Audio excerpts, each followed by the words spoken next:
Arena. I'm the Communications Manager at the Australia Institute. For those of you who don't know, the Australia Institute, we're a research organisation. We do research into public policy and we host Politics in the Pub once a month. It's on a Wednesday evening. Luckily, I mean, for us, this month we've actually had two events. Last week we were lucky enough to host a farewell for Get Up's National Director Simon Shake and to welcome Sam McLean into the role. But we're very pleased to be able to bring tonight's discussion to you as well. The Australia Institute is partnering with ACT Shelter for this event to talk about, I think, a really important issue for Canberra, which is Canberra's housing stress. Now I won't no long introductions from me because obviously you want to hear from the experts. So to talk about Canberra's housing stress, three elements of it. We've got Adrian Pisarki, the Chair of National Shelter.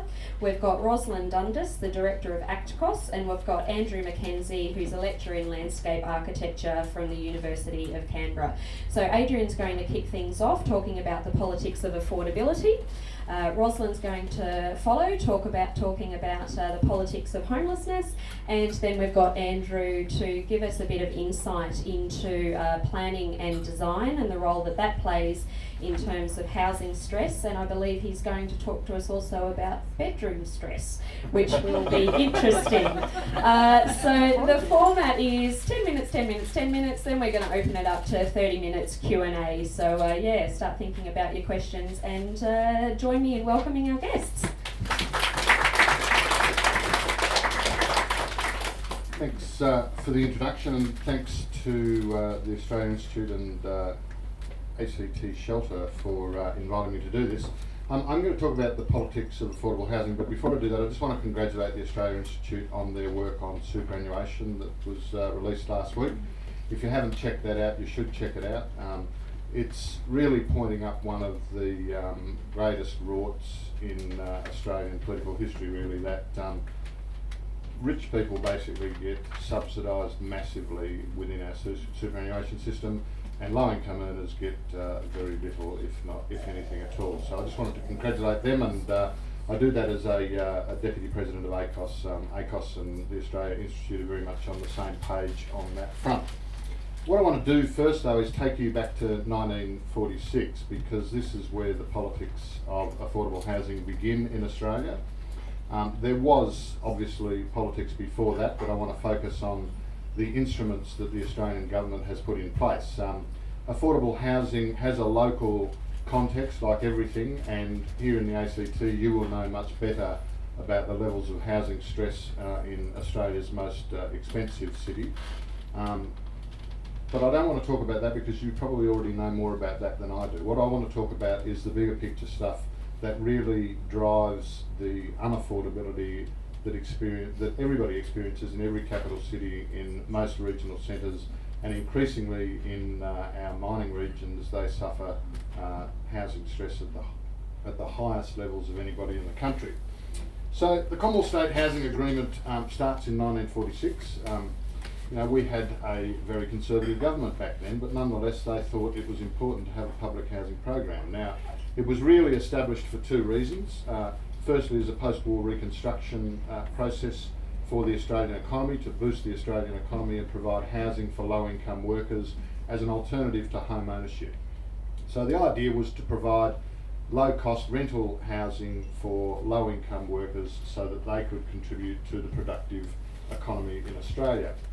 And the CSHA, or Commonwealth State and Territories Housing Agreement, I should say, since I'm in one of the territories, people often leave the T out of the CSHA, was by and large a bipartisan agreement. And that's the first point that I want to make, that for much of the history of affordable housing in Australia, it's been a bipartisan issue beyond politics. And the end point that I want to get to is how we need to again make it beyond politics, because the politicisation of housing over the last 30 years has got us into a lot of trouble. So there is some beautiful charts in the National Housing Supply Council reports that will take you through all of this history if you're interested in looking at the data. But basically we did have quite a good Commonwealth State Territories housing agreement which provided low income rental housing for working Australians. It did that up until pretty much the late 70s and early 80s, at which time it changed. So at the end of the kind of Menzies and Holt and Gorton and McMahon eras, what happens is that they start to disinvest in public housing, and you can see that if you track the history of public housing investment in Australia. There's then this kind of major dip in the first couple of years of the Whitlam government, which then starts to rise quite dramatically because the Labor government under Whitlam starts to massively reinvest in public housing. It really provides a major boost to public housing, and along those lines that I talked about, as a low rent housing base for low income workers. After that, once we get into the Fraser era, we start to see disinvestment in public housing again, but we also see a major policy shift. No longer is it a broad-based housing system for quite a large proportion of the Australian population, but we start to residualise the Australian housing system into what it eventually becomes, and still by and large is today, and that's a welfare housing system. So increasingly from the Fraser years and right through the Hawke-Keating years really, we have this emphasis on only providing services of a whole range, but particularly housing, to those on the lowest incomes in the highest need. Around about the 80s, or the late 70s, early 80s, we also see the beginning of a quite large homelessness problem that has gotten worse and worse and worse and worse and worse. And for the last 10 years or so, it has hovered around the figure of about 100,000 Australian households homeless on any given night in every place in Australia. So we really have turned it into a welfare system that only houses those in the greatest need on the lowest incomes. But even through the Hawke-Keating years, there was attempts to do something about it. We had programs like the Better Cities program, which started to look at the importance of housing in our cities planning. We had programs introduced like Commonwealth Rent Assistance, which recognised that governments couldn't any longer provide sufficient funding to address the problem, so we really needed to leverage the private rental market. So we provide a subsidy to tenants to access private rental through Commonwealth Rent Assistance. And increasingly we've become reliant on those sorts of programs. We then get into the Howard era, which from my recollection lasted about 114 years, but in reality it was 11 years. It just seemed like 114 years. And the Howard government really seriously starts to disinvest in Australia's public housing.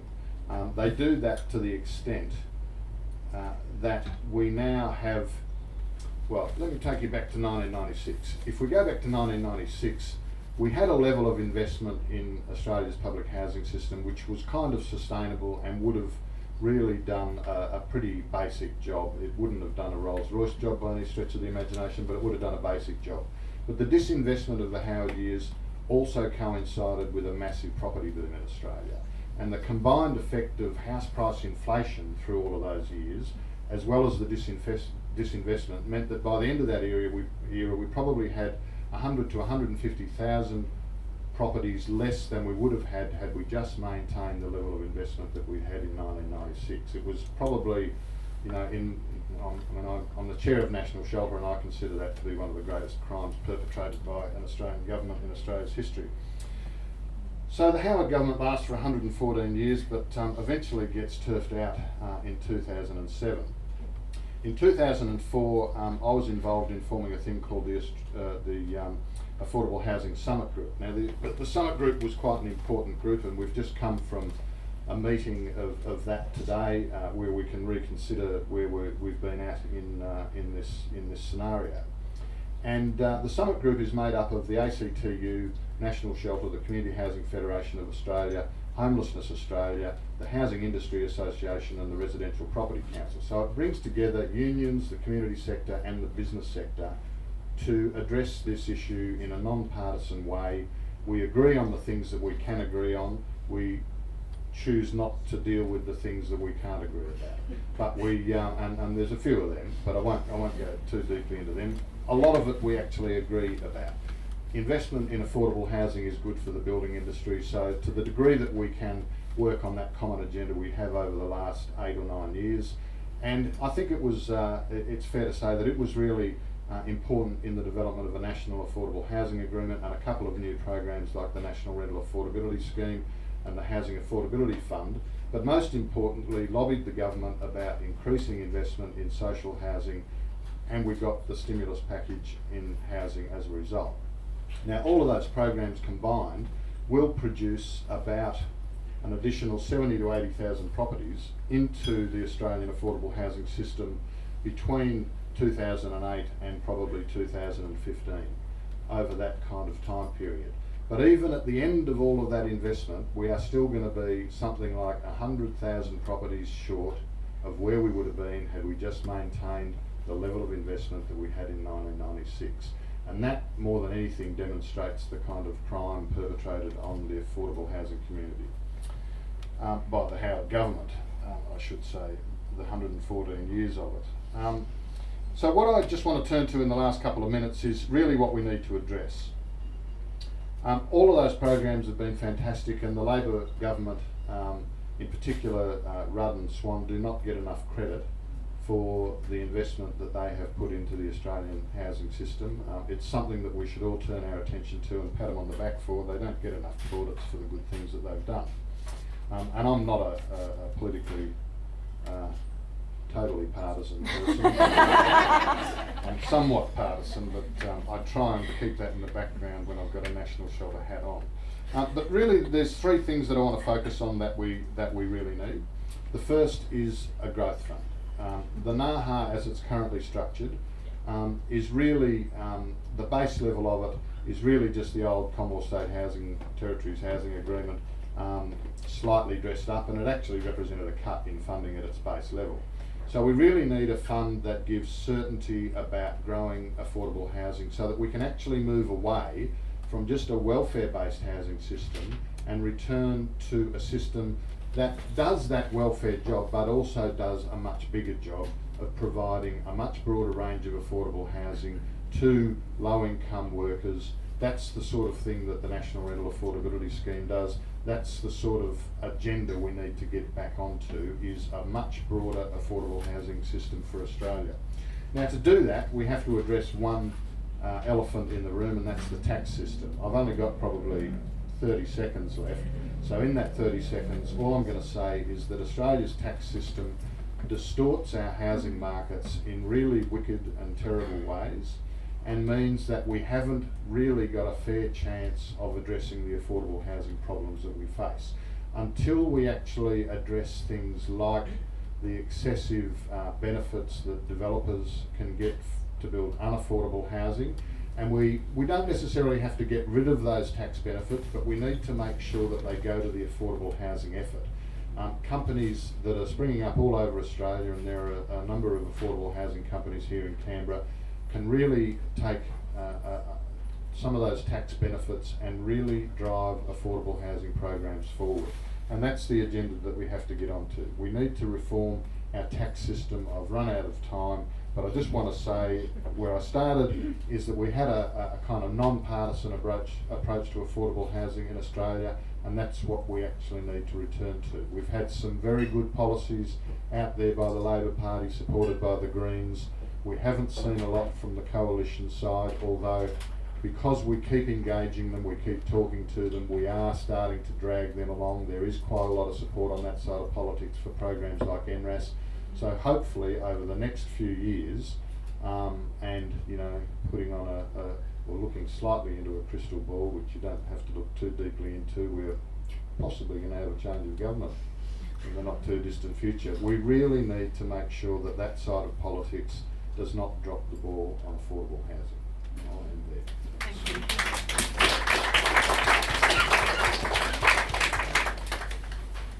Thanks, Adrian. I really liked hearing a little bit of the history around social housing in Australia. I think it links very much into what I'm going to talk about, which is homelessness more broadly, because these days, most often when people exit the homeless service system and cease to be what we define as homeless, they do so by entering into public or social housing.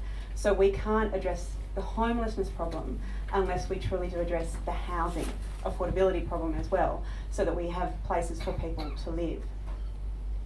So talking about the politics of homelessness, in the main, I think there are two core things that we really need to address in a political sense to address homelessness. One is to recognise that homelessness exists, and it's probably more prevalent than we might initially think. We often think of homelessness as the poor people we see wandering around in the streets with all of their belongings in a bag, and yes, that is homelessness. But there is a lot more hidden homelessness that exists in our community, especially here in the ACT, where we have families overcrowding in sharing houses and bedrooms, relying on friends, surf couching young people 2 nights here, 2 nights there, maybe a couple of nights in a homelessness shelter. But what it really does, and a lot of people actually relying on their cars as almost their permanent accommodation. And what we need to realise is that whilst they're not sleeping under a tree in Glebe Park, they are actually still homeless. They have no long-term, safe, accessible place of accommodation where they can actually feel safe, where they can feel stable. So we need to recognise the broad diversity of homelessness that exists in our community and recognise that it is a real problem. And in a political sense, there aren't actually a lot of votes in homelessness because, and you'll all get this experience on October 20 when you go to vote in the ACT election, they'll ask you for your address. That's how you identify yourself on the electoral roll. It's how you enrol on the electoral roll. You have an address and you join up to an electorate and you get to vote for people in that electorate. If you're transient, if you don't have any long-term stable accommodation, well, it's very difficult to be on that electoral roll. So that's one part that we need to really take big steps forward in, is actually, through forums like this, having the conversation about what is homelessness, how do we recognise it. The second component that we really need to work on is actually putting the resources into addressing it. So some of the issues that Adrian has talked about in terms of resourcing social housing and actually addressing housing affordability is a significant part of addressing homelessness. But also, there are a number of initiatives that have been talked around now for a number of years, some of them initiated through the federal government's white paper on homelessness. And I will just quickly run through those. So there's one about turning off the tap. And that's, you know, a nice little phrase, and Adrian's doing the description, but it is really about addressing the root causes of homelessness. What causes homelessness in the first place, and what can we do as a community to stop that happening? So looking at some very basic situations that families, people might find themselves in. Why do we have such high levels of domestic violence? One of the major causes of homelessness in our community is family breakdown and domestic violence. Now, we can sit here and go, that's terrible, but what are we actually doing to address domestic violence before it happens? How are we actually building into our schools, into our community and into our culture greater respect for each other and a recognition that violence isn't the answer? Now, not a kind of approach that you'd normally hear at a homelessness forum, but if we're going to seriously address the root cause of homelessness, we have to ask ourselves as a community, how is it that we get along? How is it that we allow domestic violence to be so prevalent? And what can we do to address that? And that really does start around respecting each other, building up respectful violences and respectful relationships, and saying no to violence in all its forms. And that will then, in the longer term, start to address homelessness because we'll have less family breakdown. We also, another component of turning off the tap is also working with young people. We have a significant number of young people who are homeless through and are staying with friends or, you know, a night here, a night there. And how are we supporting families to stay together and stay connected until a young person actually has the financial capability to go out on their own? Back to Adrian's point that now happens when you're about 36 rather than 18 in terms of the cost pressures that are out there.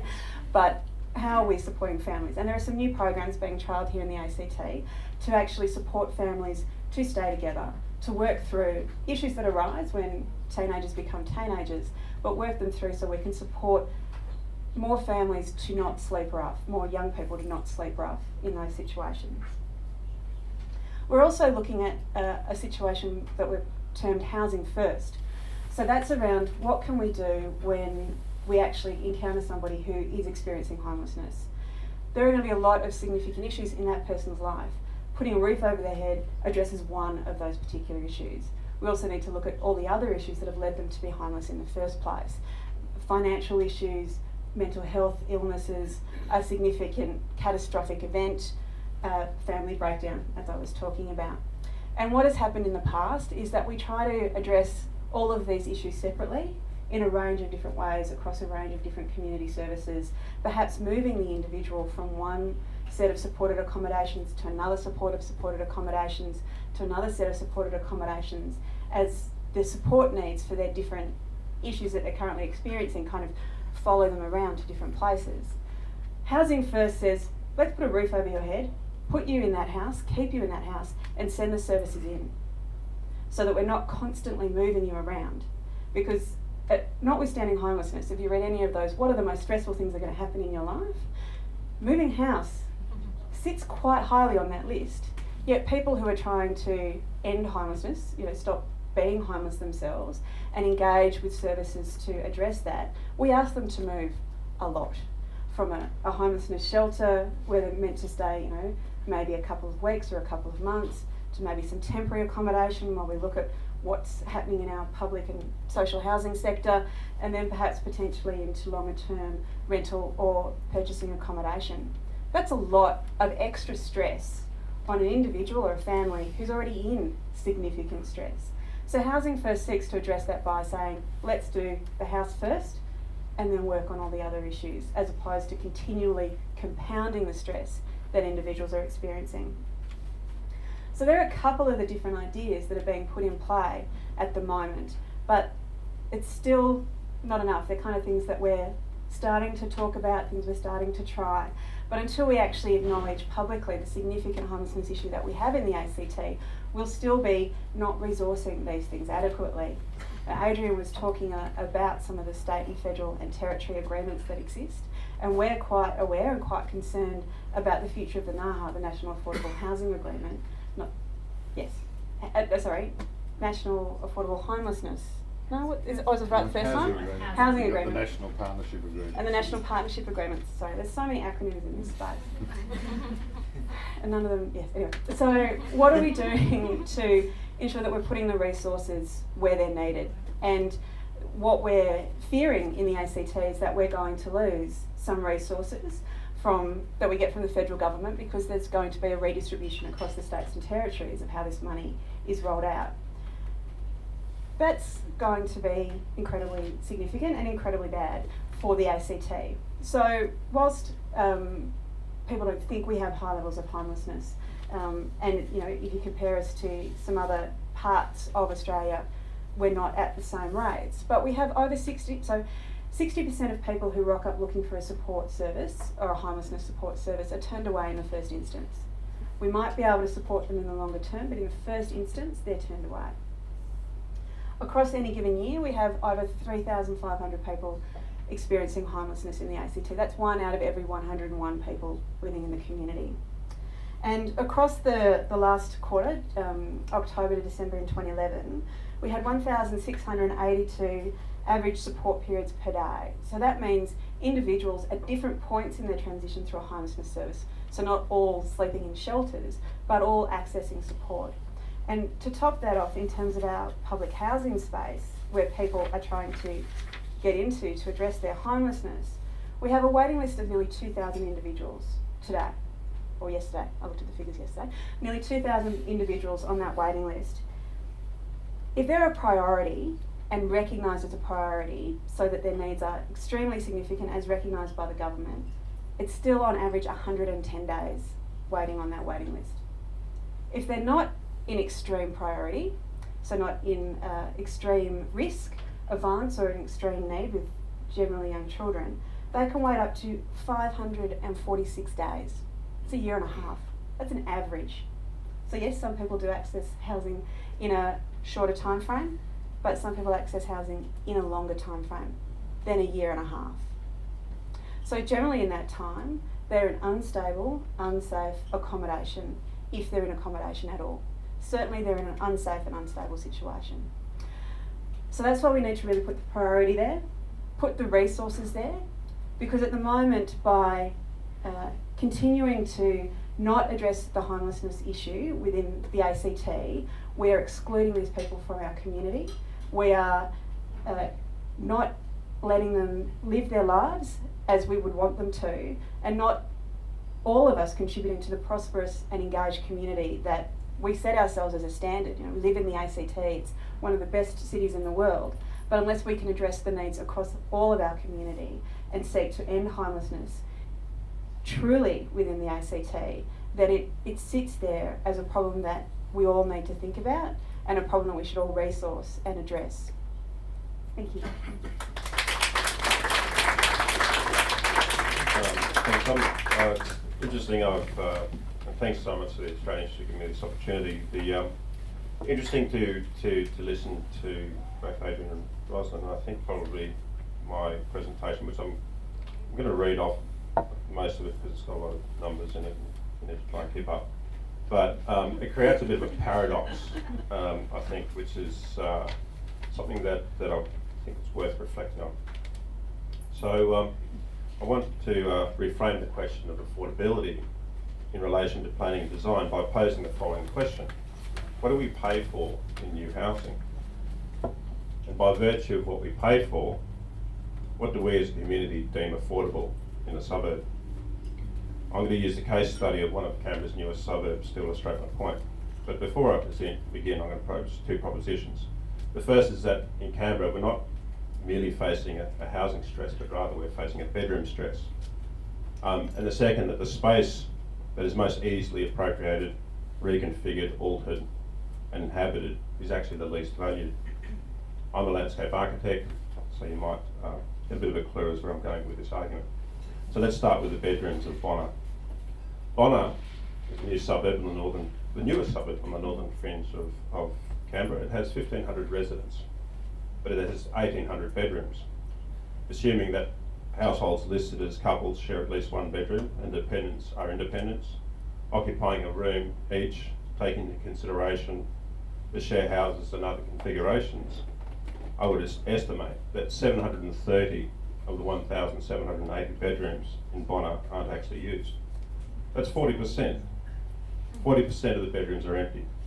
Spare rooms for in-laws, studies, craft rooms, meditation retreats, time-out spaces for the little ones. Wise decisions, you might say, good investment for the future.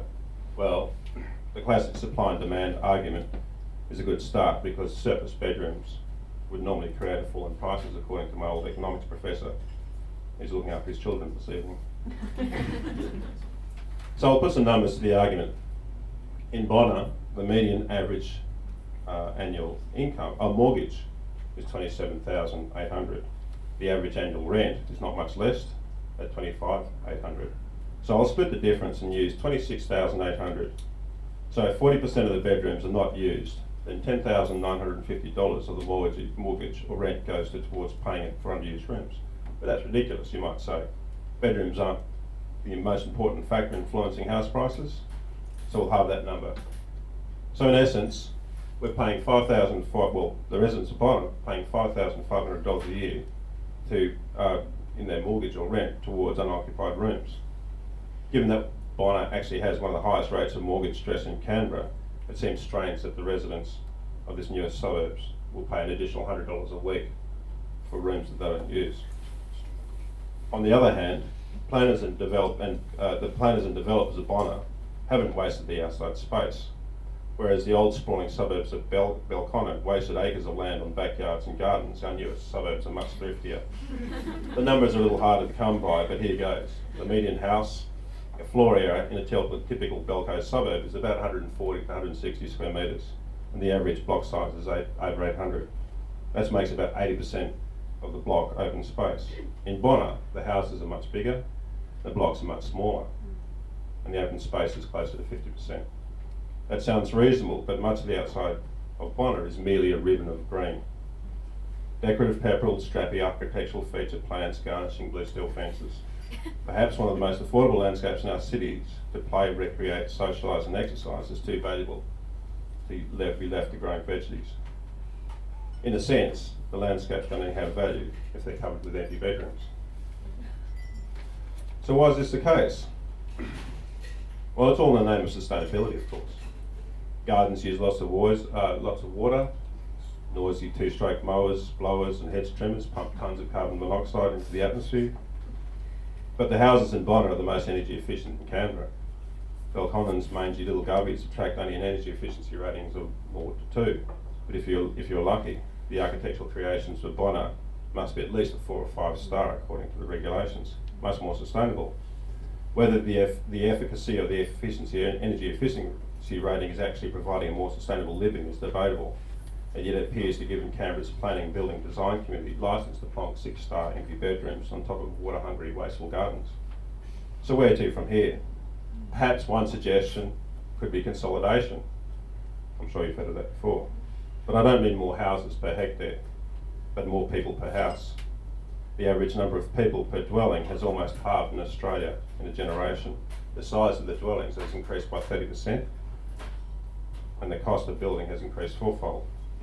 Better still, maybe we should design houses that reflect the needs of the community and those who occupy them. We'll leave a little bit more space, possibly even for a garden or a lawn. Maybe also time to include social as well as environmental indicators. So maybe a social efficacy rating scheme might include the capacity to interact with neighbours, as well as the operational cost of all aspects of the home, including thermal regulation, but also maintenance, replacement of costs of carpets, fittings and fixtures. Double garage internally access would score lower than one where you might have to walk past your neighbour's fence to get to the front door. A decent shaped outdoor space big enough for a trampoline, a lawn and a veggie garden would score higher than a slither of architecturally inspired outdoor rooms garnished with purple striped leaf yuccas straight from the Bunnings catalogue. Access to public space. Public transport shouldn't just be a function of distance to your home, but the suburbs should be threaded with pleasant walkways and good passive surveillance. Walkable won't succeed if the experience isn't also safe and desirable. In conclusion, we can redress the balance a little more. A better quality landscapes on both public and private lands, fewer empty bedrooms, we might head in the right direction. So by reducing bedroom stress, we might reduce housing stress. And when it all gets a little too much, we can go outside and scream at the daffodils.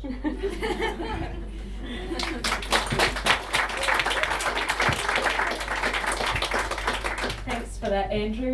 We've got about 20 minutes available for Q&A, so if you wanted to form an orderly line, you can ask some questions of our speakers. Just while people are forming an orderly line, one of the reasons that the Australian suburbs are full of unoccupied bedrooms is because that's what the tax system supports. Tax system we just went full circle, didn't we? Subsidises homeowners, according to Judy Yates, to the tune of $8,000 a year. Every single homeowner in Australia gets that level of subsidy. And that's through capital gains tax exemption, the non-taxation of imputed rent, and a range of other things. Now, if we rearrange our tax system, we can change those economic incentives and address that problem. Okay.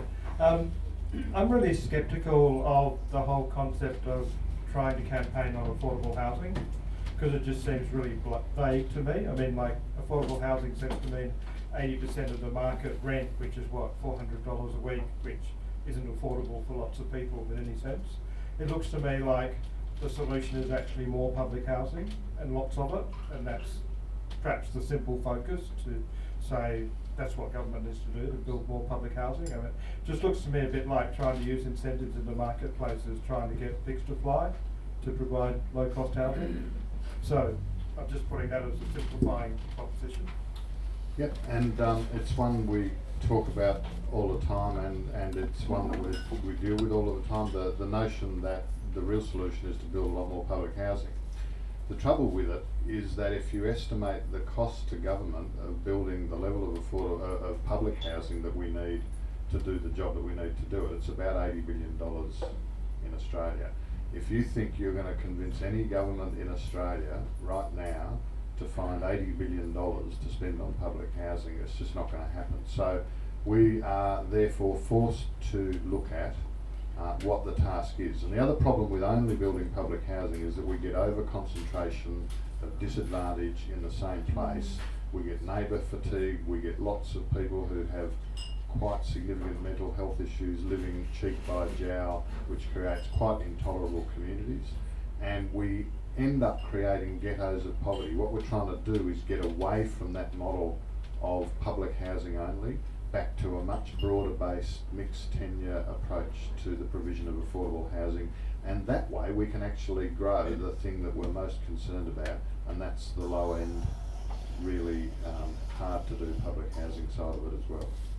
Well, just respond to that as well. One of the issues I guess comes down to is this kind of the difficulty related to actually getting designed appropriate housing as well, and we seem to, particularly, and as you pointed out, Adrian, to do with the tax bases, design houses that aren't necessarily meeting a market need as such, or the diversity of the market need. So a good example in Canberra is that you have to build car space in medium density and high density housing in the inner areas, which is probably a space that could provide more public housing.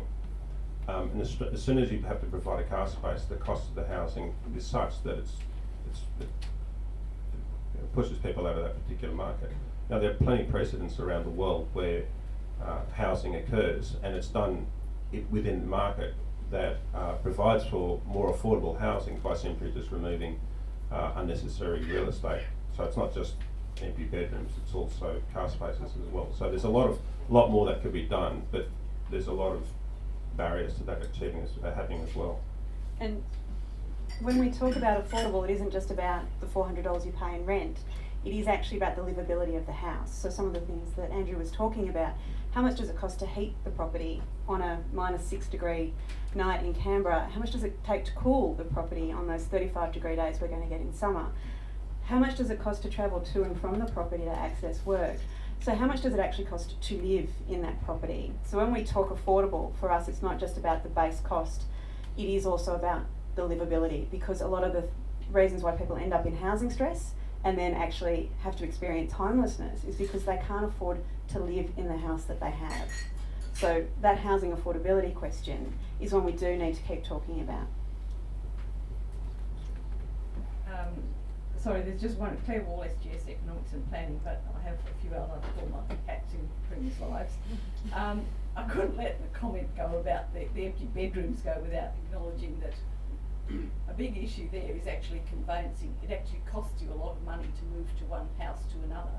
So people will actually buy a house for their longer term needs. People buy a house because they're planning to have kids and they want to have enough bedrooms for the kids they're planning to have, rather than having to move house when they have another kid and move and downsize again when the kids move out from home. So the conveyancing cost is a significant part of that problem. It's true, that's the case, but I think that certainly my own research has shown that what remains the main driver for the number of bedrooms in the house is the what I would call the myths around real estate, resale value, largely related to trying to incorporate the full costs of accommodation in a particular property, and then recovering those costs at resale. And just to give you a bit of anecdotal evidence, well, it's not really anecdotal actually, it's my PhD work, so it's not that might be anecdotal. Was that of course that I did actually study the development of houses after the 2003 fires, and what did strike me is just the number of houses, really ordinary blonde brick numbers, redeveloped houses on the market now in Duffy for upwards of $850,000-$900,000, and they're just not selling. But it's largely because they've massively overcapitalised in a market that told the owners is that those extra bedrooms will recover those costs. So partly yes, conveyancing, but I think that's a bit of an overstatement in some ways. Sorry, while I've got the floor, can I just add one other comment? I think one of the critical issues that we have to look at is trying to provide the incentives for private landlords to perhaps have community housing providers manage their housing. There's no financial incentives at the moment that allow that to happen, and it would actually also require the private landlords to say, give the house over for say 5 years or something like that, so that people who are living in those houses could have some sort of a longer term security of tenure, because I think the security of tenure in the private rental market is one of those key disadvantages that we need to look at overcoming. Absolutely. I want to just comment on the conveyancing issue too, because it is part of that tax mix that does create a real barrier to mobility. And one of the ways, and I noticed, having read the ACT Affordable Housing Strategy this morning, in preparation, Phase 1, 2 or 3? there is a proposition to move away from conveyancing to move away from stamp duties to a land tax base. Well, it doesn't actually say move to a land tax base, but that's what we'd recommend, because if you actually move to a land tax base, you're taxing the very usage of that property and reducing the sorts of pressures that you're talking about. And that arrangement was announced in the June budget, and I'm not going to speak the governments for them, but very boldly they put in their budget the recommendation and put in a plan in place to move away from stamp duty over the next 20 years to try and even it out across the way. But I think it's a very bold move, and one that certainly we're very pleased to see in the space. Quick fix. Slightly less than 114. Thanks. I would ask you to talk about something that you might regard as a bit off topic, namely emergency accommodation. And I ask that particularly in mind of what you said, Ros, that those in extreme emergency will have to wait at least 110 days before on average. On average, yeah. Before they're accommodated, and that more than likely they'll have to wait 1.5 years. A survey that the ACT government did this last year showed that Centrepoint, take my glasses off so I can read, females comprised 61% of those on the First Point book. Over half were seeking services for themselves alone, and 29% were a single parent with a child or children. Now, this to me is a scandal of the first order. The ACT has the distinction of being the jurisdiction with the highest number of females who are homeless. And within this, I'm particularly asking you to comment on the direct role of the Commonwealth Government through centre care, through emergency accommodation, through emergency grants, and through the family court and I guess legal aid, which comes back to the local government. But it would seem the height of injustice that the man of the household is living comfortably in the family home, while the average minimum temperatures in Canberra for 3 months are 0 degrees. You've made some very good points there, and that is why I did start talking about respectful relationships in relation to turning off the tap in homelessness. Now, we do have some emergency accommodation in the ACT, and we talk about it being emergency accommodation, but people in the ACT spend more days in emergency accommodation than in any other jurisdiction because we don't have the exits into public or social housing. So is it a matter of, do we need more emergency accommodation so that we can support people to at least have a roof over their head, but put them again in a short-term unsecure space? Or do we need to look at the suggestion of building more public housing so that we can actually do the housing first approach and get people housed as quickly as possible? Do we need to look at the broader legal system that is underpinning some of these relationship issues that are at the fore? There are a lot of different approaches that we need to put into the mix, and I think a combination of them is what we actually need to take forward, because every situation is going to be different, and every situation is going to need a slightly different set of supports, interventions to reach a positive outcome. But you're right in saying that at the moment due to the lack of resources, and that's what it boils down to, in both the public housing and social housing sectors and the homelessness sectors, and to a certain extent the crisis support spaces such as the Domestic Violence Crisis Centre and the Canberra Rape Crisis Centre. The lack of resources in those spaces means that these issues draw out longer than they should. Issues get more complicated and compounded longer than they should, and people do end up using their cars, their friends, if they can find family locally, to at least keep them dry when we should be doing a lot better. I'll just add that it's not a short-term problem. We've had this level of homelessness or worse for going on 20, 25 years now. There's never been sufficient crisis beds at the bottom of that system, and even the beds that we do have in that system mean that women in particular have to stay in those crisis circumstances for far too long. We never move them quick enough into some kind of suitable exit. One of the things that the various jurisdictions have tried to have a look at is the notion of ouster orders for the perpetrator of the domestic violence, so that they are the ones who are removed from the property rather than the victim.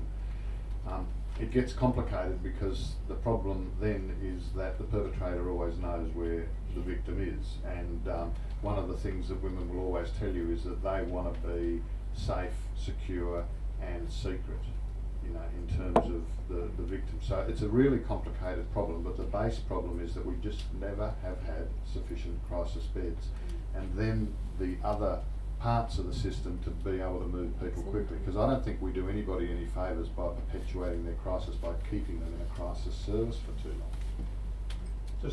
Just a quick comment. When after the Victorian fires in 2009, there clearly was a crisis. It was a kind of catastrophic event, and the response was to put temporary housing onto football fields, which lasted something in the vicinity of 18 months to 2 years. And it seemed perfectly acceptable to put people in a crisis situation to housing that looked like it comes from a crisis situation. This, to me, sounds like what we think of as a slow burn catastrophe, and that is that the community needs to accept that a paradigm cultural shift that actually says if there is a crisis in housing that is explained here, we need to overcome the need to not think of it as being that we don't have enough beds. We just haven't come up with the will or the design of an appropriate type of housing that can be put up very quickly, and I would say very cheaply, to actually meet those immediate needs. Now that raises some complex issues about what that does in terms of stigmatisation and the like, but it also has the other effect, of course, is except asking the community to confront the issue. At the moment it's sort of squirreled away, and that's really sad. Yes, I mean, church halls were made available after the ACT bushfires. Yeah. Yes. But is that an appropriate response for a woman and her family who is escaping domestic violence? That's the question. I was just going to say, yeah, perfect timing. We've probably got enough time for 2 more questions, so excellent. So just a quick question, I suppose, in terms of understanding the scale. What proportion of people would fall into that affordability sort of category? Because I suppose the 400 numbers thrown out there quite often, but sort of what proportion of people would fall into that? And I suppose my major question though is, how do you deal with the perverse incentives of house owners? That they want their houses to always increase. There's a large number of people who own their own houses, own investment properties, who want their house prices to increase, which has an inverse relationship with housing affordability. Are there any ways that we can reverse that perverse incentive? Yeah, and part of that's just naked greed, frankly. It's not justifiable. To go to the scale of the problem, so the National Housing Supply Council looks at this every year. The real problem that they identify, because at one level we have a housing supply shortage in total of about 150,000 properties and growing by about 20 to 40,000 properties every year, and that's just the level of supply level to population, based on population growth. But they estimate that the shortage of affordable and available housing to people in the bottom 40% of incomes is 493,000 properties. Now that seems a bit bizarre that number should be larger than the shortage of supply, but the problem is that lots of people who are frustrated homeowners rent down in the rental market and therefore take up the available affordable properties that could be going to low income earners and displace the low income earners from that. So the low income earners then either have two choices. They go to some form of substandard accommodation, risk of homelessness, etc., or they have to actually pay a hell of a lot more of their meagre income to secure anything. So they're often paying 40, 50, 60, 70% of their income and having nothing left over even to eat and getting in worse problems because people want to save that deposit to be able to purchase a home to get on the gravy train of the great Australian dream of ever increasing capital values, which probably won't increase forever. There's another response to that, which is also really important in relation to planning and design, is that the affordability spectrum kind of goes right through. If you ask, and I think Australian Institute did this not about a couple of years ago, is they've asked people who felt as though whether their house is affordable. Something like 70% of the population said no, they pay more than they'd like to in terms of affordable housing. And coming back to your point, is that structurally what that means is that the people who are most marginal are the ones that kind of drop out at the bottom. And so to shift their focus away from houses as a form of speculative investment is probably a massive structural change to the economy that would probably solve a lot of the problem. Well, it certainly start to address some of those problems. And if you want to start the economic revolution, please do. I mean, this is what we're actually talking about. Fundamental shifts about what it is we value in our community, how it is we spend our money, and how it is we think we can continue to live in a growth-based community for forever. You know, that's just unsustainable.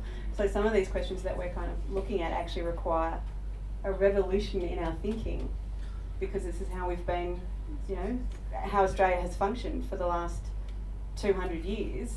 We really have to think about whether or not it's sustainable and what we can do about it. So it's big thinking. There's also a massive productivity problem about the point that you're making, and that's that Australians, because we're, God, I nearly used a phrase before I've never used, so I won't use it. Because we have the incentives in our system set to purchase something much larger than we actually need for longer periods, etc. We're missing out on investing in much more productive economic activities. We've got so much money tied up in just unproductive housing that we really do ourselves an economic disservice. And as much as I'd like to talk about the whole idea of the Australian dream, I feel that, you know, I'm 20 years old at the moment. My mates, I don't want a house, I don't want a backyard, I don't want that. And I think that your generation doesn't see that as much. Yeah. But we don't have time. Basically, my question is about particularly the ACT. ACT tax system, I mean, a lot of revenue for the ACT government comes from land sales. Yeah. How can you have a sustainable housing industry when the government relies upon selling greenfield development? You've hit, I'll give you the monkey. You've hit the crux on the head. The ACT's economy is not sustainable. This is why we are seeing we've seen 40% of the budget goes on health and hospital costs in a way that is trying to meet growing demand for a health system that was developed in the 1950s. At the same time, we started this conversation about our housing welfare situation, and it is significantly reliant, as you've pointed out, on the sale of greenfield sites. And if anybody's looked at a map recently, we've run out almost of greenfield sites in the ACT, because the rest of the ACT is a national park, and I'm pretty sure we don't want to sell it. So it is unsustainable. And that's why I'm saying we need to have this big thinking about how it is we do our economy and what is the purpose of our economy. We need to talk about how it is we do our healthcare, because that's taking a large amount of the money that we bring in an unsustainable way. We're building a health system for the 1950s, not a health system for the 2020s. So we do have to have these conversations. We do have to hear what it is that we're going to build into our economy for the future, and the move away from conveyancing and stamp duty and more to a land tax based system is the first step, but it can't be the only step. And stamp duty is great for a state government in a rising market, but it's not very good in a flat market or a dropping market. And what happens to state and territory governments all over Australia is that they run out of money at exactly the time they need to be spending it on something else, because the property market stops growing. So instead of getting all of that moolah in stamp duties and whatnot, they don't get it. So moving to a land tax base actually gives them a reliable revenue base into the future, which also addresses some of those perverse incentives. At 20, I was living in a share house, I only wanted a room. Now I live in a 4-bedroom house in the suburbs. You might find your attitude He's actually an architecture student, so he'll never want a backyard. No, but he'll want a 2-bedroom swank unit in his I think just that, and that it's a good point. Is that I actually there's a difficulty here, because of course what you're actually talking about is that the government actually captures the benefit of change of use of that land. Now, by capturing the benefit of the change of use, they have the greatest potential then to redirect it back into services. They also then set themselves up in a situation where they're competing with other objectives to do with infill development, because they're now trying to adjust the tax system to be able to capture the benefits of change of use in that situation as well. So that's, in a sense, the government kind of wrestling with itself to change those pull those levers to improve those outcomes.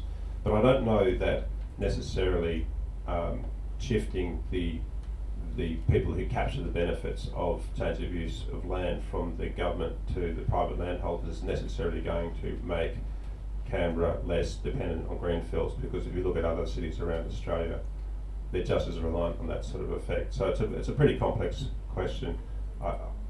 I like to, as a landscape architect, I like to blame the architects, but I also think they're largely in the box seat in terms of coming up with design interventions through the entire spectrum, from emergency housing through to more sustainable greenfields development. And so, you share the challenge.